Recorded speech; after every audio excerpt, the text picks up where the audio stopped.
Good evening, distinguished guests, ladies and gentlemen. It's my absolute pleasure to be moderating this next panel on adapting to a new normal, development in the age of disruption. So I'm joined by an excellent panel of speakers who have been introduced, but to set a very brief context, you are all aware that over the last year, the development space has undergone a profound shift. So we have seen a long-standing commitments to various development programs, including health, education, climate financing, and human rights being scaled back enormously as traditional donors and development partners have moved and redirected resources to defense budgets and to their own domestic concerns. And this withdrawal has obviously had significant consequences and exposed how vulnerable international development systems are to geopolitical turbulence. Unsurprisingly, the greatest burden of the consequences of these shocks is borne by the global south, which we will unpack shortly. Across regions, we are now searching for new forms of partnership. Countries are now trying to find more innovative financing and development models that reflect their own local realities rather than inherited structures. And the global south is now rightfully moving from the margins to the center of these debates. So our session this evening aims to unpack how developing countries and the global south particularly can navigate or should navigate these changes and how global frameworks need to evolve in order to adjust appropriately. So we'll get right into the discussion and I'll bring in my panel now. So I'll start with you, Pamela.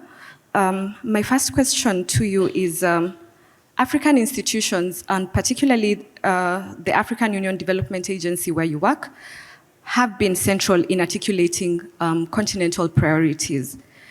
But in this era of shrinking aid budgets, how should African-led frameworks strengthen resilience and ensure that progress continues even when external support becomes unpredictable? Thank you very much, Jacqueline, for that question, and good afternoon, everyone. Thank you for weathering this session.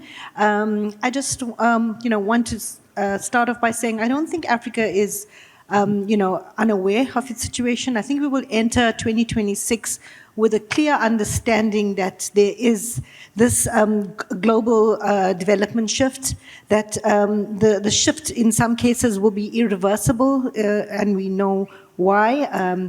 But I think it is important that as we have the sudden aid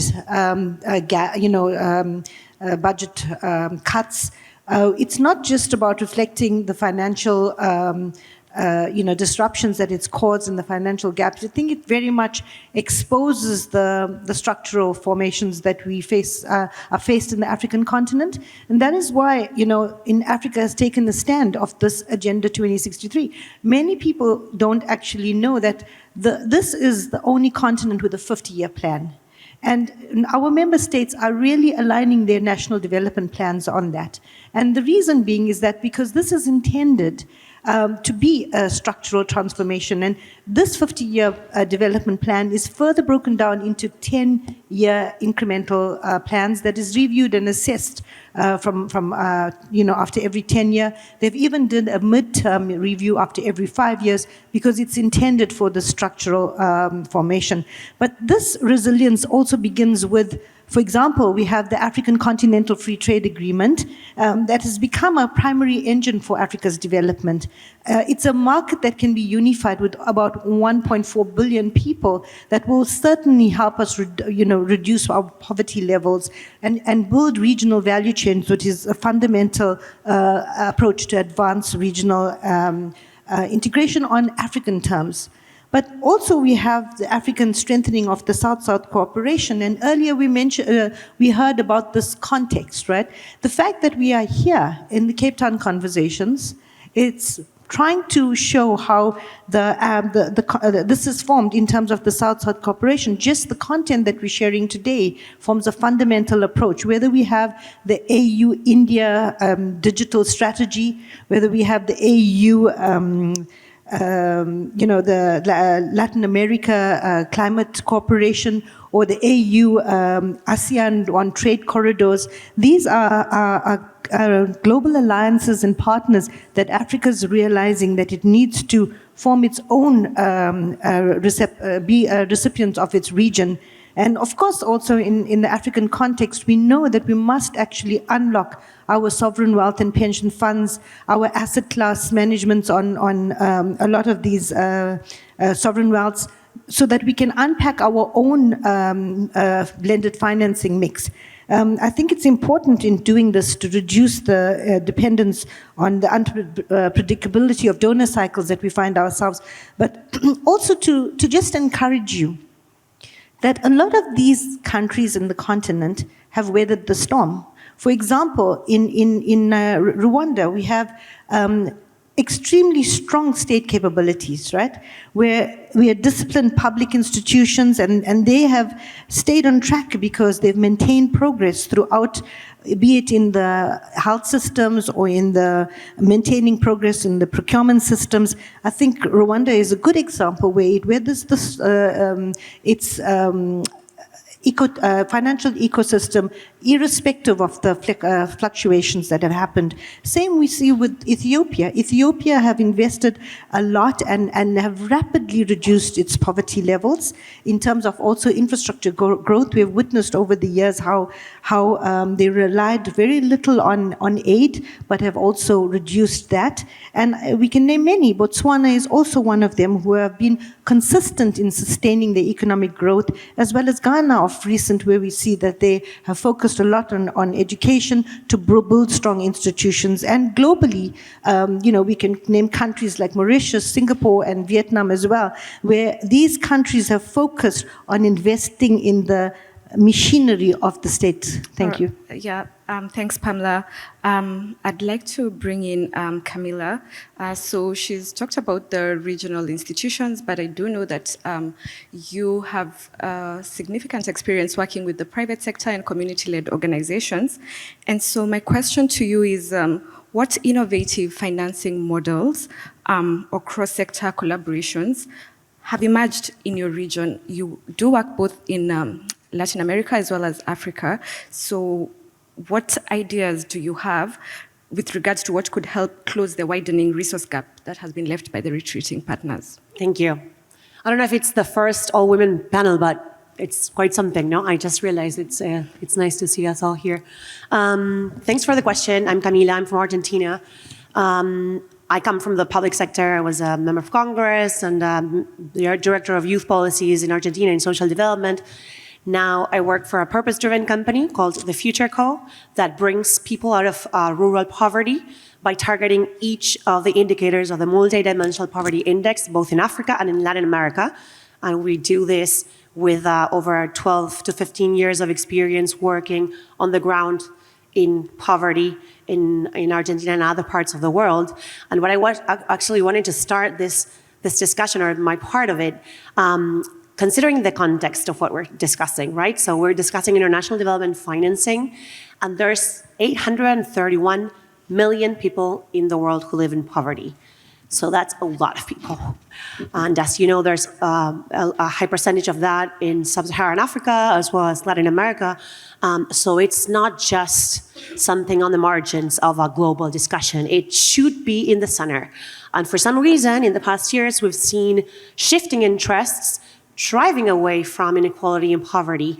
And I think part of the reason for that is, geopolitics have a lot to do with it, but also the fact that we've been investing a lot in running diagnostics and consulting and doing more and more collective catharsis of what things don't work in the world. And one of the reasons, or on the positive side, that I think we should be working on is showing what initiatives actually work to bring people out of poverty every single day, as a strategy to bring in or to bring back investment, grants, funding for social development projects.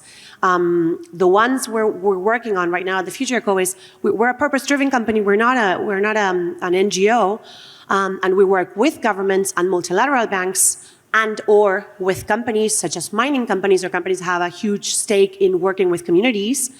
And we sell the service of working in the community for between 3 to 5 years holistically. We don't just do education, we don't just do health, we do everything at the same time, co-planning it with the community, and we put in solar panels, we connect to the internet, we build a community center, but most importantly, we focus on the self-sustainability of the community. So we do a productive project that can be sustained once we're no longer there. And I feel sustainability is one of the ways we can bring back financing for these initiatives. So what we do is, for example, in Mozambique is our first community in the Gaza province in Samoa Mbingwanane, and we're doing banana plantations for the community to sell that and to become an actor, part of the market, to have the income to keep going, all the infrastructure and social development and capital, or social capital that they have with the income that they're generating. In Cordoba, in Argentina, where the farmers just sell milk to someone who then produces value and then, or adds value and then gets a lot more money. So we're building the infrastructure for them to actually produce the cheese and get more money for the community. So the sustainability of it is part of one of the best ways to find financing back for this. Yesterday, the CEO of the Thabo Mbeki Foundation said we need to move from or build a bridge between the what of the policy to the how of delivery. And I feel like to bring back financing for social development initiatives, we not only have to work together, union, someone mentioned union before, that brings a lot of strength when there's a lot of actors pushing together, but then finding what initiatives work, showcasing them, bringing them to the center of attention, reminding everyone that poverty is not just something on the margins, but should be in the center because it's huge and it's part of what's going to change the world if we're able to change that, and focusing on the self-sustainability of the initiatives we do, bringing more money from consulting to actually doing things that change people's lives for good. Thank you. Thanks, Camilla. Demonstrating the opportunity costs for the persisting poverty. So I'd like to bring in Uzoamaka to think about the international development institutions. So they're currently under a lot of pressure to justify relevance in a world that is now shaped by geopolitical fragmentation. So in your view, what reforms are most urgent if global development frameworks are to remain credible, equitable, and effective? President Mbeki, thank you so much for all you do. Everyone here acknowledged at this time. I come from Nigeria. Today, Nigeria owes the World Bank $18.2 billion US. The Nigeria I left 3 nights ago has no business owing that much with what I have back home. I say this because part of yesterday's conversation was a call to us all to think on how we can serve better, but also do better as a people and when we represent others in communities. I think the new world we are going to see is one that is no longer donor-based. We want to see partners and frameworks that actually serve the international community. So as you are here today, whatever organizations you're representing, whatever country you're representing, you have to intentionally be part of conversations that do not see these relationships as neo-colonialist or hegemonic or as such that is dependent on a donor. I believe every country, irrespective of continent, has something they bring to the table in terms of competitive advantage and comparative advantages. I think these strengths should come forward and should better serve as a negotiating and bargaining power. So the new world order I see is not just based on principles, but one based on principled partnership. And if we all leave this conversation tomorrow, next tomorrow, as advocates of that, we become the change agents that we want to see in the world. I'm really about the action and the next step forward. And this is what I see as a positive looking forward strategy, not just for countries in Nigeria, Latin America, elsewhere in the world, but as a front to better serve the people, to better serve the planet, to better serve processes in international development, but also for sustainable economic growth. This is how I see the picture and I see the future for a principled-based partnership for a new world order that better serves all of us. Thanks, Uzo, Amaka. Coming to you, Mandira, one of the consequences of the major cuts that we have in development aid is the obviously very negative implications to core and very important sectors, education, health, most of which are reflected in the Sustainable Development Goals. And so my question is, with the SDGs being currently significantly off track, what lessons should developing countries and the Global South particularly take from the setbacks that have been occasioned by the cuts, and especially in terms of prioritization and realistic sequencing of the funding of these programs? Yeah. Thank you, Jacqueline. I'd first like to say thank you to the ORF and Thabo Mbeki Foundation and acknowledge our president, Mkulu Thabo Mbeki. Thank you so much for being here today and joining us in this panel.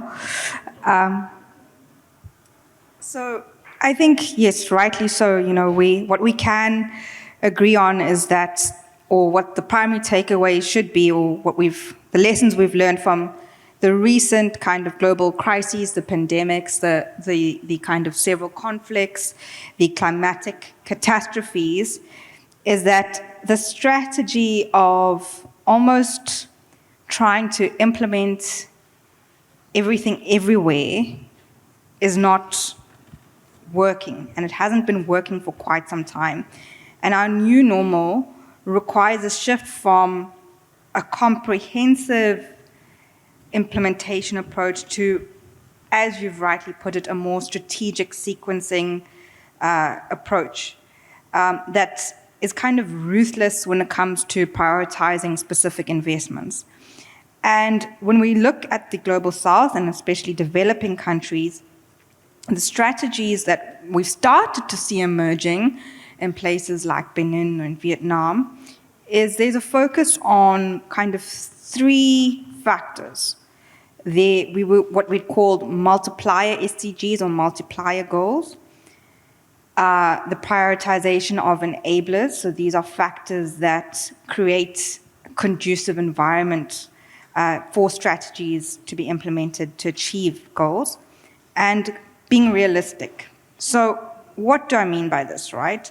Is that we're seeing that there's this kind of trend or perspective where when we're looking at the SDGs, it's become very apparent that not every country is going to be able to achieve every SDG. So what development policymakers, practitioners are focusing on is prioritizing SDGs that can have a multiplying effect.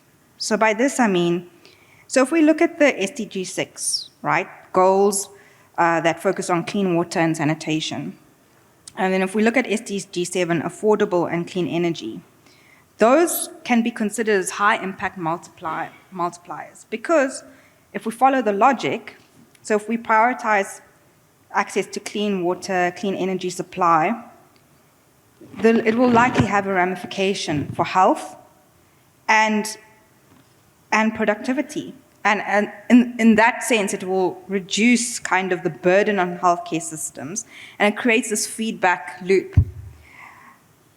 And at the same time, so while we focus on strategizing towards focusing on kind of multiplier goals that can then impact the other goals, at the same time, we must focus on ensuring the enablers that especially speak to Sustainable Goal 16, which is SDG Goal 16, which is Sustainable Development, and SDG 17, which is partnerships for these goals. So the enablers we're talking about here is macro stability, strong governance, and reliable data systems. So those must be the first that are secured. They serve as the foundations, as we know, to achieve the sustainable goals. And what we saw during the COVID-19 pandemic and several debt crises is that countries that lack the fiscal space and maneuverability, as well as good data collection and management practices, were hit the hardest.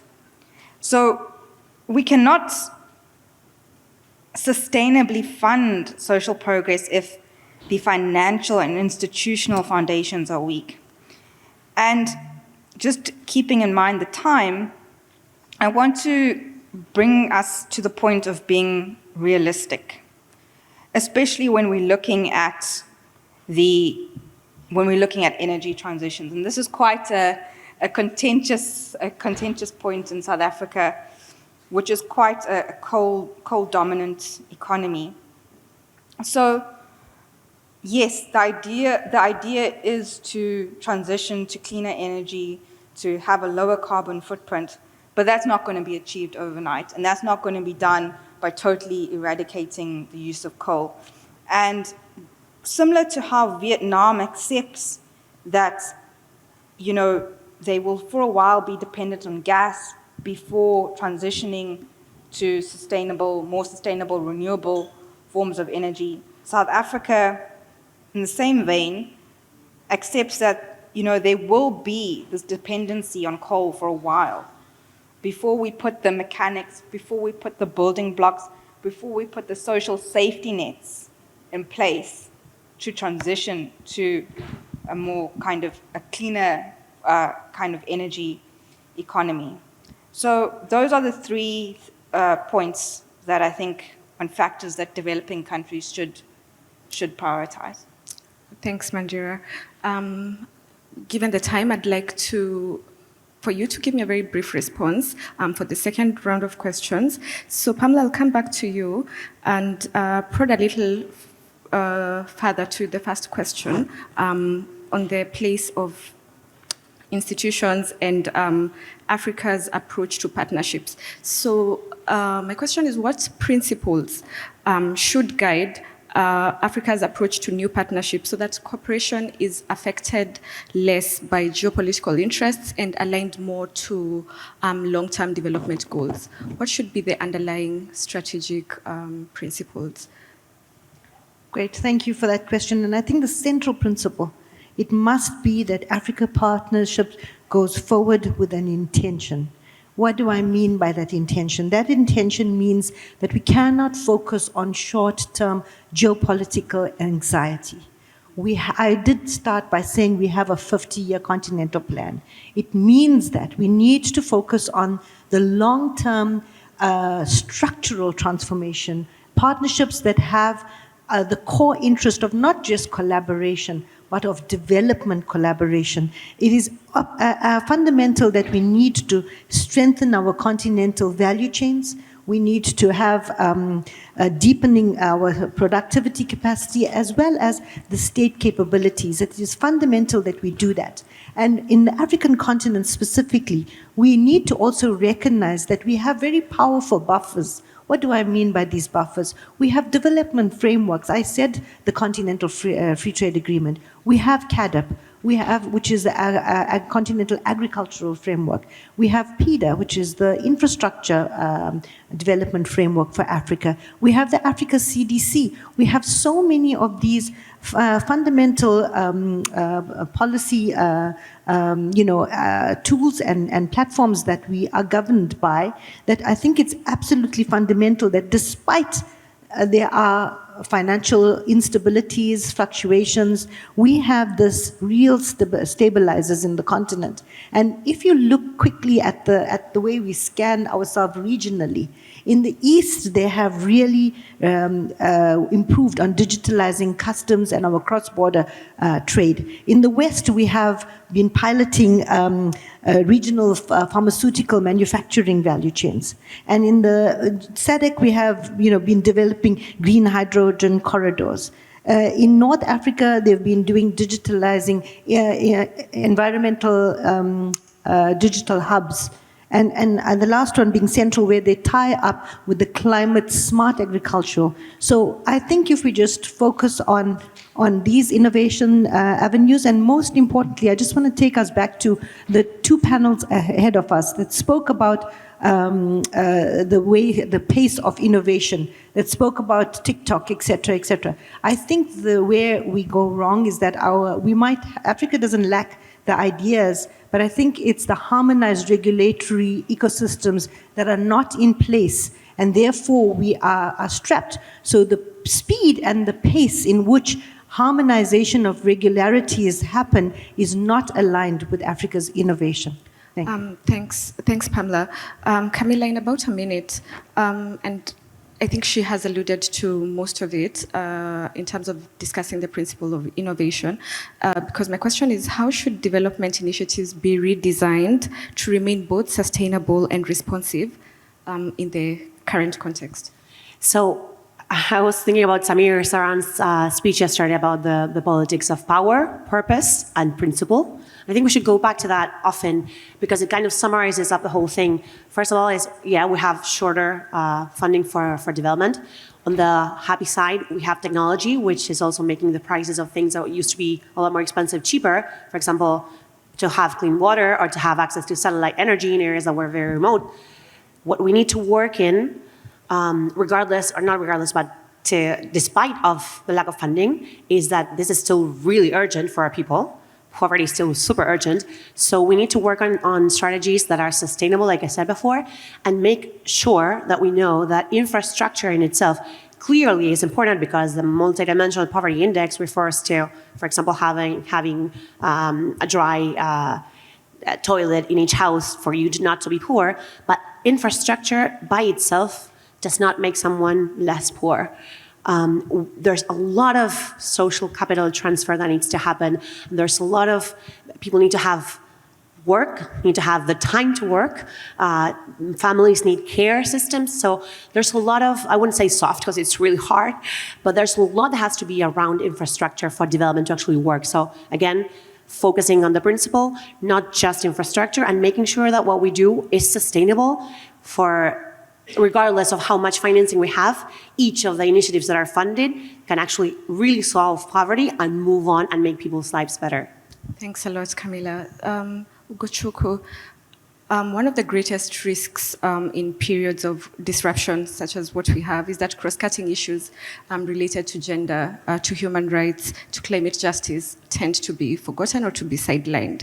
So how do we ensure that these issues remain central to the development agenda despite the shrinking budget? In about a minute, please. So you only care about what you care about. And I know it sounds monotonous, but this is true. Think of any project you've been on. How do you start your project? Is it from a human-centered design perspective, or is it from the donor's perspective? This is why the conversation yesterday is really important. I recommend you all go back and listen again to the inaugural conversation yesterday. If the donor continues to pay, they continue to dictate the tune to the point that you're ready to take hold of your destiny, then you can put the people that are most relevant in the conversation. So physically different people, children, women, disenfranchised people, the global majority. Only you can make that choice when you have the power, and that power sometimes comes with financial incentives. So this is how I see the structure. Thank you. Thanks, Uzwamaka. And finally, Mandira, my last question to you. The place of collaboration and cooperation amongst governments. How can governments build domestic consensus and regional as well around development choices that may require trade-offs, restructuring or shifts in their policy focus? In about a minute. A minute, okay. So 3 points. Make trade-offs transparent, right? So from the get-go, be honest and say governments must move beyond these like abstract goals and, present citizens with clear data-backed scenarios of the costs of inaction versus the benefits of the proposed policy shift or reform. 2, demonstrate immediate and tangible benefits. Consensus, especially amongst the citizenry, erodes when the pain of reform or restructuring is felt immediately, but the benefits are promised decades away. So governments should, I know it's a delicate balancing act and there's lots of complex factors to consider, but we need to design policies, especially when we're thinking about development, where we have front-load benefits or quick wins, so that citizens can be like, okay, this is working. There's something that's tangible here. And then the last point, which I think is always important, is to institutionalize inclusive dialogue and accountability. So consensus must be built through permanent channels at all levels, from grassroots, civil society organizations, governments, local municipalities. You need to have the buy-in. All right, thanks a lot, Mandira. So we've tried our best to spare some time for audience questions. So we have mics on two sides. Please introduce yourself. If you have a question, please come to the mics. Let us know your name and let's hear your question. So I was saying, thank you very much. Very interesting conversation. My name is Fumi. I'm Nigerian. In my local language, they say you can't rely on an outsider to help you build your house.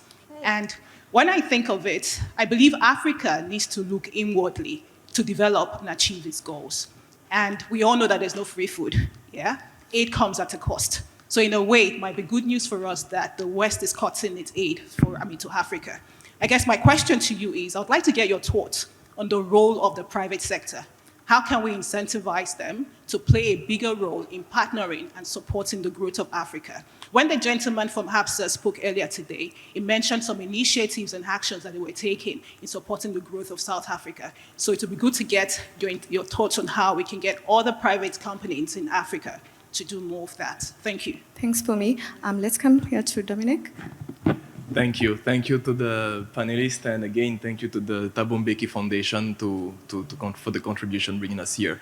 It will look more like a contribution to what was said, yeah? And I believe that in Africa, we still need to do the basics right. We are talking about social initiatives, financing, and so on and so forth, but I have 3 examples to share.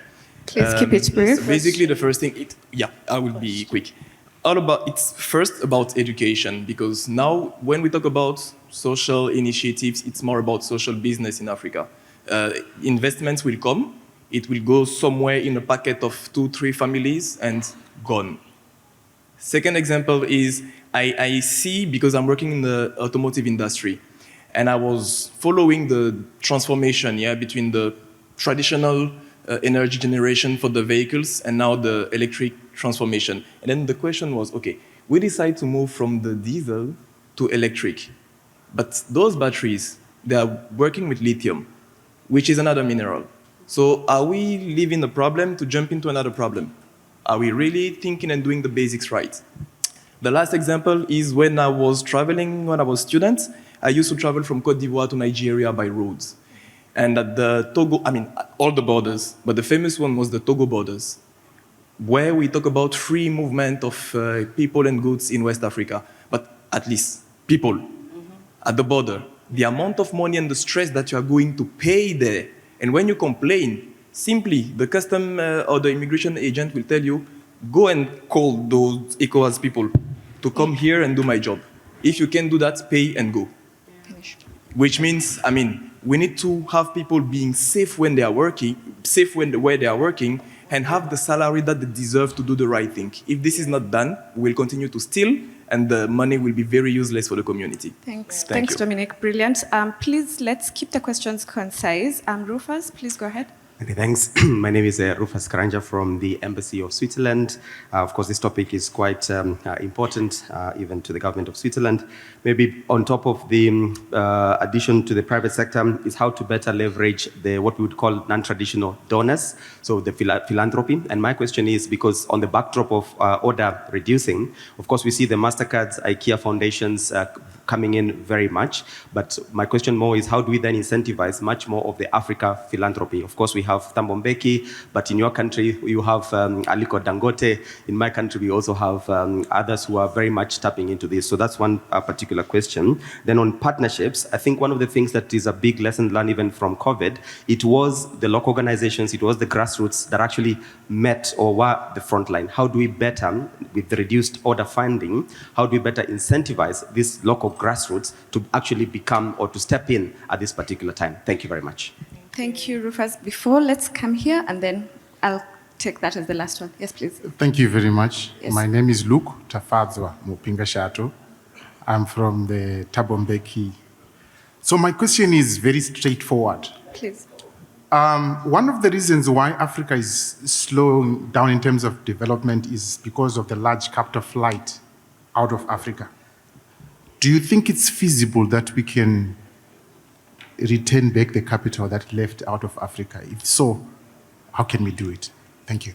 Thanks, Luke. And finally, in 30 seconds, please. Sure. Thank you so much for an insightful conversation. My name is Gabriel Montague-Pollock. I'm with the British Embassy in Zimbabwe. Rufus has kind of already asked my question, so at the risk of donors all sounding the same, my question is really on localization. Localization was at the top of the development agenda prior to US aid cuts, and it's sort of kind of fallen away. But true local partnerships are often really hard and take a lot of time. So just any reflections from the panel in terms of kind of sort of, bridging and making true local partners. Thanks. Thank you. Thanks a lot, Gabriel. So we are left with 3 minutes. I'll start with you, Camilla, on the question around the private sector. Please keep it very brief, 1 minute. I'll try to answer Or everything less. together. Yeah. First of all, a great idea is to fund those local leaders, to actually create grants, funding, and to teach them how to get financing, how to speak the language of the market out there, which those programs usually work really well. We've done a lot of that mentorship grants and train those who are actually in the communities to know what to do and to have broaden up their ideas. Secondly, our governments have a lot to do too. We need to shift also from social policies that teach people that things that happen are favors that politicians do to them, and make sure that they understand its rights they have. And I'm sure this is not just Argentina talking, right? So institutionalizing and making digitalization, for example, and having the advantage of having technology to create channels that are not at discretion, where all citizens can access, that is also great for not only local, but general development. Finally, I'll stop there because I'm going to take a moment. Thank you. Uzwamaka, you're next. How many of you have ever downloaded and read the ORF report after every session you attended? Sincerely. So make that your first commitment. When this is done, actually download it, read it, share it in your organization, share it with your government, because every year we come and say phenomenal things, and we'll keep saying those phenomenal things. So let's start reading our work, let's start sharing our work, and maybe we'll amplify the conversation to the point that there's validity to this good work we're doing. We can catch up later on the other questions, but that's one thing we should all do here. Thank you, Uzwamaka. Pamela? Great. Very quickly, on the question of Africa building from inside out, I think we are building it, but we're just outsourcing our materials in very wrong avenues, very different avenues. Regarding private sector and financiers, I think we all are speaking different languages. Our role should be simple and clear and crisp. Private sector is worried about or concerned and asking pertinent questions, why you need it, what you need it, and how you will execute it. We are at all given times unable to address those questions easily. It's always a bureaucratic approach. A few years ago, we had the TICAD in Nairobi, Kenya. Over 100 Japanese private sector CEOs were there. Up till this day, we are unable to open up barriers to entry for the private sector. So I think that is a fundamental issue that we're having in the continent. And the last one on localization. The African Union Development Agency, NEPAD, is working very much on the ground in a regional focus where we look for regional solutions to address regional problems. We are experiencing a fundamental shift locally.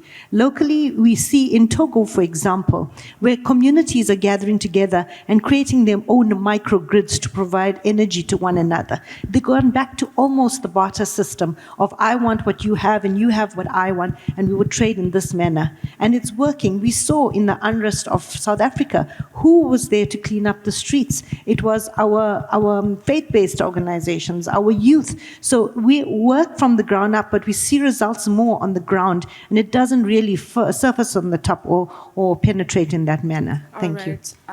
Manjira, do you have something to add? Or have they... I think just on the comment on building or ensuring the basics are in place, we must develop a serious culture of execution. If you execute and you can see a project through, you can hold on to those long-term visions. So execution is what I think should be the key word for next year's ORF. All right, thank you. Thanks a lot to my panelists. So if you can join me in giving a big round of applause. Thank you.